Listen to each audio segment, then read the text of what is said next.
প্রায় 17-18 বছর। এই জায়গাটা আমি সৌদি যাওয়ার আগে খরিদ করছি আর কি। যাক, সৌদি থেকে আসার পরে মনে করলাম যে একটা কিছু করি দেশের ফল ফুলের। তখন হেলাল সাহেবের কাছে যুক্তি নিলাম যে কী করা যায়। হেলাল সাহেব বললো আপনি এই মালটা করতে পারেন, মালটা আল্লাহ দিলে ভালো হয়ে যায়। হেলাল সাহেবের সাথে যুক্তি নিয়ে এই বাগান প্রথম শুরুর থেকে হেলাল সাহেবের নিয়ে আসি। এই গর্তটা তো কীভাবে করা না করা সবগুলো এই দেখাই দিচ্ছি। চারার ব্যাপারও কোন জায়গা থেকে চারা আনতে হবে দেখাই দিচ্ছি।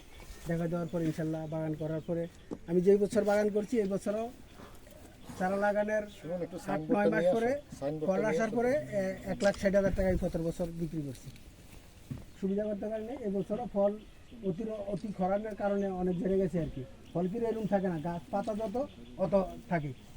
এই ইনশাল্লাহ যা আছে মোটামুটি ইনশাল্লাহ এবারও 4-5 লাখ টাকা বেচা হবে। জি, আবার হেলাল সাহেব আসছিল, হে যুক্তি দিচ্ছে আমার, হেরও উদ্যোগ আছে আমার।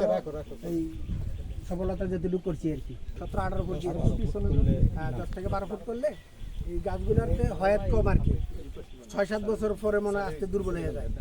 প্রথম গর্ত করবেন এই 18x18, এইভাবে 18, নিচের দিকে 18, এই ইঞ্চি 1.5 ফুট গাছে আপনি এটার সাথে 1 ফুট মাইক্রো সার দিয়ে বাস চারা লাগাই।